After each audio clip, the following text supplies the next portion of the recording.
Shalom saudara yang dikasihi Tuhan Yesus Kristus. Salam sejahtera buat saudara semua dimanapun saudara berada. Selamat pagi, selamat hari Minggu, selamat beribadah dan melayani Tuhan. Pagi hari ini kita bersyukur karena berkat kemurahan Tuhan, kebaikan Tuhan yang dilimpahkan kepada kita. Sebelum kita mendengarkan renungan firman Tuhan, mari sama-sama kita berdoa. Bapa kami yang di surga, Bapa dalam nama Tuhan Yesus Kristus, Bapa yang baik, Allah yang kudus dan benar, kami bersyukur untuk pagi hari ini. Kembali kami boleh bangun, kami bernafas, kami hidup. Itu semua karena kemurahan Tuhan. Dan kami percaya ada maksud rencana Tuhan yang baik dalam kehidupan kami. Pada saat ini kami mau mendengarkan sabda firman-Mu. Urapi kami Tuhan agar kami mengerti akan kehendak-Mu dan taat melakukan firman-Mu. Dalam nama Tuhan Yesus kami berdoa. Haleluya. Amin. Saudara yang dikasihi Tuhan, pembacaan Alkitab kita pada saat ini terdapat dalam kitab Wahyu pasal yang ke-5. Saudara dapat membacanya secara pribadi setelah mendengarkan renungan ini. Saya akan membaca Wahyu 5 ayat 11-14. Tertulis demikian. Maka aku melihat dan mendengar suara banyak malaikat sekeliling tahta, makhluk-makhluk dan tua-tua itu. Jumlah mereka berlaksa-laksa dan beribu-ribu laksa. Katanya dengan suara nyaring, anak domba yang disembelih itu layak untuk menerima kuasa dan kekayaan dan hikmat dan kekuatan dan hormat dan kemuliaan dan puji-pujian. Dan aku mendengar semua makhluk yang di sorga dan yang di bumi dan yang di bawah bumi dan yang di laut dan semua yang ada di dalamnya berkata, bagi Dia yang duduk di atas tahta dan bagi anak domba adalah puji-pujian dan hormat dan kemuliaan dan kuasa sampai selama-lamanya. Dan keempat makhluk itu berkata, Amin. Dan tua-tua itu jatuh tersungkur dan menyembah. Saudara yang dikasihi Tuhan, Wahyu pasal 5 memberitahukan kepada kita bahwa Rasul Yohanes melihat sebuah gulungan di tangan kanan Allah Bapa. Gulungan itu memiliki tulisan di dalamnya dan juga di punggungnya. Dan gulungan itu disegel dengan 7 meterai. Sebuah pencarian tidak menemukan siapapun yang layak untuk membuka gulungan itu atau untuk melihat ke dalamnya. Namun salah satu penatua memberitahukan Yohanes bahwa Tuhan Yesus, Sang Anak Domba, dapat membuka gulungan itu. Sebab Dialah satu-satunya yang layak dan memiliki hak untuk melakukannya. Ketika Tuhan Yesus menerima gulungan itu, pujian di sorga dan di bumi naik kepada Tuhan Yesus.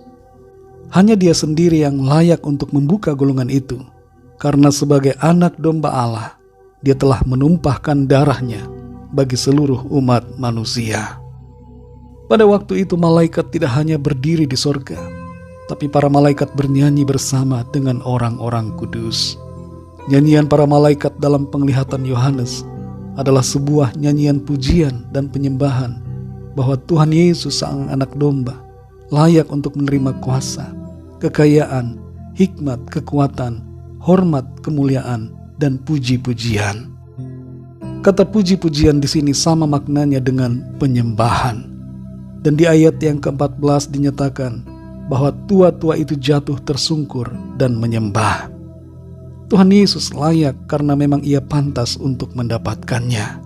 Tidak seperti kita yang layak disebabkan karena kasih karunia-Nya.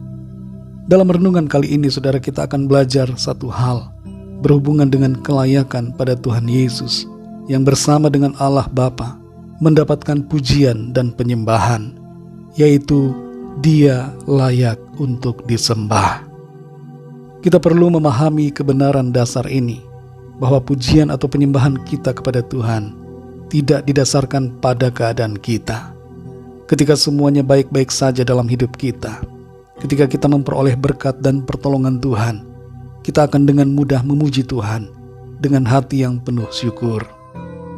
Kondisi seperti ini seakan membuat Tuhan disembah karena keadaan berkat yang kita alami. Fakta yang sebenarnya hendaknya tidaklah demikian. Tuhan tetap layak untuk disembah oleh kita dalam keadaan apapun. Entah kita sedang penuh dengan berkat, sehat dan mengalami pertolongan Tuhan, atau kita sedang dalam penderitaan, sakit penyakit dan mengalami berbagai persoalan. Kelayakannya untuk disembah tidak bergantung pada kondisi kesejahteraan kita, tidak bergantung pada keadaan hidup kita. Dia layak disembah karena memang layak untuk disembah. Karena itu sudah seharusnya kita selalu menyembahnya. Saudara dikasihi Tuhan, pada akhirnya semua mulut akan mengaku dan semua lutut akan bertelut menyembah kepada Tuhan Yesus Kristus. Pertanyaan untuk kita renungkan secara pribadi, apakah kita menyembahnya hanya ketika keadaan kita baik-baik saja? Bagaimana ketika keadaan kita terasa tidak baik, penuh masalah dan pergumulan? Apakah kita masih tetap menyembahnya?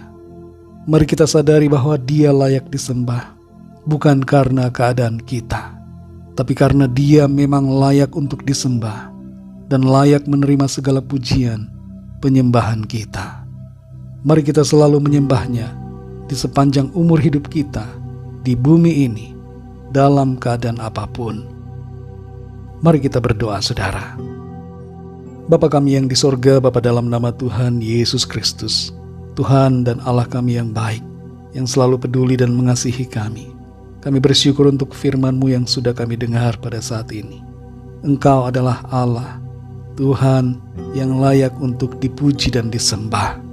Ajar kami Tuhan untuk menyembah-Mu dalam segala keadaan, apapun situasi yang kami alami. Ketika kami dalam keadaan baik ataupun dalam masalah persoalan, ajar kami untuk selalu menyembah-Mu Tuhan. Engkau layak menerima penyembahan kami, bukan karena keadaan yang kami alami, tapi karena memang Engkau adalah layak, sebab Engkau adalah Tuhan, Allah yang patut dipuji dan disembah. Meteraikan setiap kebenaran firman-Mu Tuhan dalam hati kami, dan tolong kami untuk selalu taat melakukan kehendak firman-Mu. Berkati kami di sepanjang hari ini, dalam segala aktivitas, tugas pelayanan, dan semua yang kami lakukan. Biarlah semuanya itu memuliakan nama Tuhan. Kami berdoa bagi yang sedang dalam pergumulan, dalam keadaan sakit, dalam masalah persoalan, agar Tuhan menjamah, melawat, memberikan kesembuhan, menyatakan kuasa pertolongan-Mu bagi setiap kami. Kami percaya kami alami kemenangan, kami alami kekuatan, sukacita, dan berkat Tuhan. Terima kasih Tuhan. Dalam nama Tuhan Yesus Kristus, Tuhan dan Juru Selamat kami sudah berdoa dan mengucap syukur. Haleluya. Mari sama-sama kita berdoa doa Bapa kami. Bapa kami yang di sorga, dikuduskanlah nama-Mu, datanglah kerajaan-Mu, jadilah kehendak-Mu di bumi seperti di sorga. Berikanlah kami pada hari ini makanan kami yang secukupnya, dan ampunilah kami akan kesalahan kami, seperti kami pun mengampuni orang yang bersalah kepada kami. Dan janganlah membawa kami ke dalam pencobaan, tetapi lepaskanlah kami daripada yang jahat, karena Engkau-lah yang mempunyai kerajaan, dan kuasa dan kemuliaan, sampai selama-lamanya. Amin. Terimalah berkat Tuhan. Tuhan memberkati engkau dan melindungi engkau. Tuhan menyinari engkau dengan wajah-Nya dan memberikan kasih karunia. Tuhan menghadapkan wajah-Nya kepadamu dan memberikan damai sejahtera. Berkat anugerah dari Bapa Surgawi, cinta kasih karunia dari Tuhan Yesus Kristus, dalam persekutuan dan penghiburan Roh Kudus, menyertai saudara semua, sekarang ini dan sampai selama-lamanya. Dalam berkat nama Tuhan Yesus Kristus. Haleluya. Amin. Puji Tuhan, saudara yang dikasihi Tuhan. Saya percaya firman Tuhan menjadi berkat dan kekuatan buat saudara semua. Dan Roh Kudus akan menolong saudara untuk lebih lagi memahami kebenaran firman Tuhan. Tuhan Yesus memberkati saudara semua. Sampai jumpa dalam renungan yang berikutnya. Haleluya.